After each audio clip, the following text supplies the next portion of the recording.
ಮಾಲೂರು ನನ್ನ ಅಧಿಕಾರದ ಅವಧಿಯಲ್ಲಿ ಜಿಲ್ಲೆಯಲ್ಲಿ ಸಾಂಸ್ಕೃತಿಕ ಕೇಂದ್ರ ಸ್ಥಾಪಿಸಿ ಅರ್ಹ ಕಲಾವಿದರಿಗೆ ತಲುಪಬೇಕಾದ ಸೌಲಭ್ಯಗಳನ್ನು ತಲುಪಿಸಲು ಶ್ರಮಿಸುತ್ತೇನೆ ಎಂದು ಕರ್ನಾಟಕ ನಾಟಕ ಅಕಾಡೆಮಿ ಸದಸ್ಯ ಮಾಲೂರು ವಿಜಿ ವಿಶ್ವಾಸ್ ವ್ಯಕ್ತಪಡಿಸಿದರು.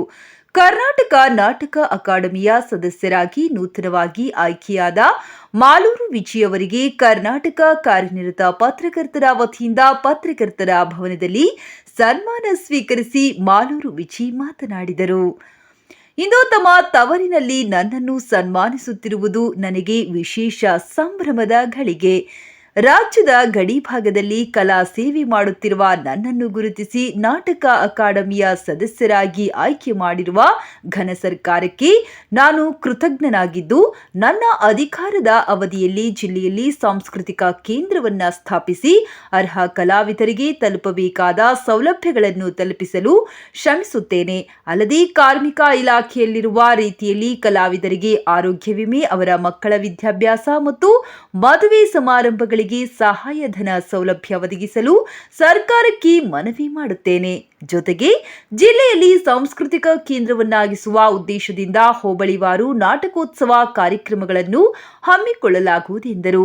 ಈ ಸಂದರ್ಭದಲ್ಲಿ ರಂಗಭೂಮಿ ಕಲಾವಿದ ಡಾಕ್ಟರ್ ನರಸಿಂಹ ಪ್ರಸಾದ್, ಪತ್ರಕರ್ತರ ಸಂಘದ ತಾಲೂಕು ಅಧ್ಯಕ್ಷ ಪಿಎನ್ ದಾಸ್, ಉಪಾಧ್ಯಕ್ಷ ಕೇಶವ್, ಪ್ರಧಾನ ಕಾರ್ಯದರ್ಶಿ ಎನ್ ಸಂತೋಷ್, ಎಂಪಿ ಪ್ರಕಾಶ್ ಚಕ್ರವರ್ತಿ, ಹರಳೇರಿ ನಾರಾಯಣಸ್ವಾಮಿ, ಆನಂದ್ ಯಾದವ್ ಮತ್ತು ಸೋಮಶೇಖರ್, ಕರವಿ ನಗರ ಅಧ್ಯಕ್ಷ CN Naveen, M Shivakumar, K Ashwathappa, ನಿವೃತ್ತ ಐಎಸ್ಐ ರಾಮಕೃಷ್ಣಪ್ಪ ಸೇರಿದಂತೆ ಹಲವಾರು ಮುಖಂಡರು ಹಾಜರಿದ್ದರು.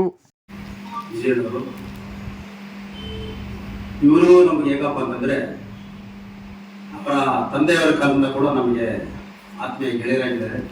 ಅವರ ಕುಟುಂಬದಲ್ಲಿ ನಾನು ಒಬ್ಬ ಸದಸ್ಯನಾಗಿ ನಾವೆಲ್ಲ ಬೆಳೆದಿದ್ದೀವಿ. ಅವರ ಜೊತೆಯಾಗಿ ಎಲ್ಲೋದ್ರು ಎಲ್ಲ ಬಂದ್ರು ನಾವಿಬ್ಬರು ಜೊತೆ ಇದ್ದೇ ಇರ್ತಿದ್ವಿ.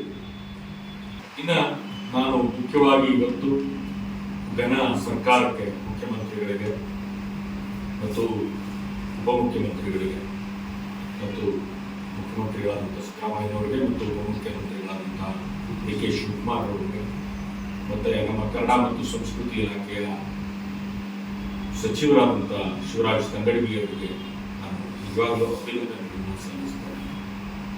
ಒಂದು ನನಗೆ ಬಹಳ ಖುಷಿ ಅನಿಸೋದು, ಸರ್ಕಾರ ನಮ್ಮನ್ನು ಗುರುತಿಸುತ್ತಲ್ಲ, ನಾವು ಅದರ ಹಿಂದೆ ಹುಡುಕೊಂಡು ಹೋದಾಗ ಸಿಗುವ ಆನಂದಕ್ಕೂ ಅದೇ ನಮ್ಮನ್ನು ಹುಡುಕೊಂಡು ಬಂದಾಗ ಸಿಗುವ ಆನಂದಕ್ಕೂ ಬಹಳ ವ್ಯತ್ಯಾಸ ಇದೆ.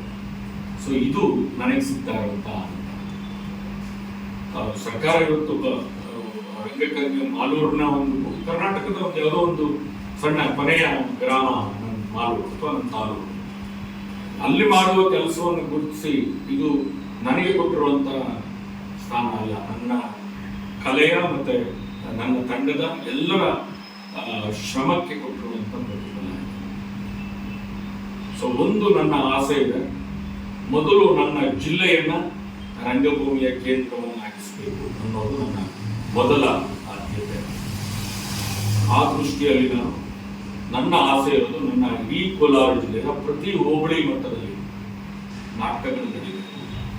ಈಗಾಗಲೇ ಅನೇಕ ಜನ ಪೌರಾಣಿಕ ಕಲಾವಿದರು ಎಲೆಮರೆಯ ಕಾಲ್ಚಾರಗಳು ಈ ಕರ್ನಾಟಕದಲ್ಲಿ ದುಡಿತಾ ಇದ್ದಾರೆ.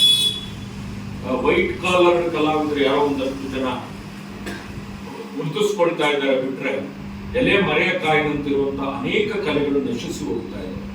ಅಂತಹ ಕಲಾವಿದರನ್ನ ಗುರುತಿಸ್ಬೇಕು. ಅವರಿಗೆ ಸರ್ಕಾರ ಈಗ ಏನು 60 ವರ್ಷ ಆದ್ಮೇಲೆ ಪಿಂಚಣಿ ಕಲಾವಿದರಿಗೆ ಕೊಡ್ತಾ ಇದೆಯೋ, ಅದು ಎಷ್ಟು ಕಲಾವಿದರಿಗೆ ತಲುಪಿದೆಯೋ ಅದನ್ನ ಇನ್ನು ಯಾರಿಗೆ ತಲುಪಬೇಕಾಗಿದೆಯೋ ಅದನ್ನ ನ್ಯಾಯಯುತವಾಗಿ ತಲುಪಿಸುವಂತ ವ್ಯವಸ್ಥೆಯನ್ನು ಮಾಡಬೇಕು ಅನ್ನೋದು ನನ್ನ ಮೊದಲ ಕರ್ತವ್ಯ. ಆಮೇಲೆ ಬಹಳ ಜನರು ಹೇಳ್ತಾರೆ, ಕಲಾವಿದನಿಗೆ ನೆಮ್ಮದಿ ಇಲ್ಲ, ಕಲಾವಿದನ ಕುಟುಂಬಕ್ಕೆ ಸುಖವಿಲ್ಲ. ನಿಜ, ನಾನು ಗಮನಿಸಿದ್ದೇನೆ. ಆ ಹೆಣ್ಣು ಮಕ್ಕಳಿಗೆ ಮದುವೆ ಮಾಡಬೇಕು ಅಂದ್ರೆ ಕಲಾವಿದರಿಗೆ ಎಷ್ಟು ಒದ್ದಾಡ್ತಾರೆ ಅನ್ನೋದರ ತುಮುಲ ನನಗಿದೆ, ಗೊತ್ತಿದೆ. ನನ್ನ ಆಸೆ ಇರೋದು ಈಗೇನು ಬೇರೆ ಬೇರೆ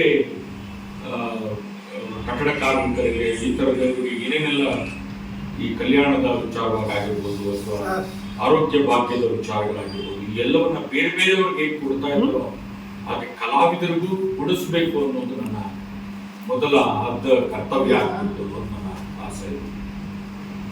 ಆ ದೃಷ್ಟಿಯಿಂದ ಆ ಹೆಣ್ಣು ಮಕ್ಕಳ ಮದುವೆಗೆ ಸರ್ಕಾರದ ವತಿಯಿಂದ ಏನಾದರೂ ಕೊಡಿಸ್ಲಿಕ್ಕೆ ಸಾಧ್ಯ ಆಗುತ್ತೆ. ಕಲಾವಿದರ ಹೆಣ್ಣು ಮಕ್ಕಳ ಮದುವೆಗೆ ಮತ್ತೆ ಕಲಾವಿದರ ಆರೋಗ್ಯ ಸ್ಥಿತಿ ಹದಗೆಟ್ಟಾಗ ಅವರಿಗೆ ಇವತ್ತೇನು ಬೇರೆ ಬೇರೆ ಆರೋಗ್ಯ ಯೋಜನೆಗಳಿದೆಯೋ ಅದರ ಮೂಲಕ ಏನಾದರೂ ಅವರಿಗೆ ಕಲಾವಿದರಿಗೆ ಹೆಲ್ಪ್ ಮಾಡ್ಬೋದಾ ಅನ್ನೋದು ಹೋಬಳಿ ಮತ್ತೆ ತಾಲೂಕು ಮತ್ತು ಜಿಲ್ಲಾ ಮಟ್ಟಗಳ ಬೇರೆ ಬೇರೆ ನಾಟಕೋತ್ಸವಗಳನ್ನ ಸ್ಪರ್ಧೆಗಳನ್ನ ನಾಟಕೋತ್ಸವಗಳನ್ನ ಏರ್ಪಾಡು ಮಾಡಿ ಇರುವ ಎಲ್ಲ ಕಲಾವಿದರನ್ನ ಬೆಳಕಿಗೆ ತಂದು ನನಗೆ ಆಸೆ ಇರೋದೇ ದಾಸಣ್ಣ ಅವರು ಹೇಳಿದಾಗೆ ನಾನು ಯಾರಿಗೂ ಮೀನು ತಿನ್ನೋದು ಕಲಿಸೋಲ್ಲ, ನನಗೆ ಆಸೆ ಇರೋದೇ ಮೀನು ಹಿಡಿಯೋದನ್ನು ಕಲಿಸುವಂತ ಆಶಯ. ಸೊ ಆ ನಿಟ್ಟಿನಲ್ಲಿ ನಾನೇನಾದ್ರು ಕಲಾವಿದರಿಗೆ ಮಾಡ್ಬೋದಾ ಅನ್ನುವಂಥ ಪ್ರಯತ್ನವನ್ನು ಮಾಡಲಿಕ್ಕೆ ಸರ್ಕಾರ ಒಂದು ಸ್ಥಾನವನ್ನು ಕೊಟ್ಟಿದೆ. ನಿಜವಾಗ್ಲೂ ನಾನಿವತ್ತು ನಿಮ್ಮ ಮುಂದೆ ನನ್ನ ಊರಿನ ನನ್ನ ಮಣ್ಣಿನ ನೆಲದಲ್ಲಿ ನಿಂತು ನಾನು ಮಾತು ಕೊಡ್ತಾ ಇದ್ದೀನಿ. ಸಾಧ್ಯ ಆದಷ್ಟು ಎಲ್ಲ ಕಲಾವಿದರಿಗೆ ಒಂದಷ್ಟು ಬೆಳಕಾಗುವ ಪ್ರಯತ್ನವನ್ನು ಖಂಡಿತ ನನ್ನ ಈ ಅವಧಿಯಲ್ಲಿ ಮಾಡ್ತೇನೆ.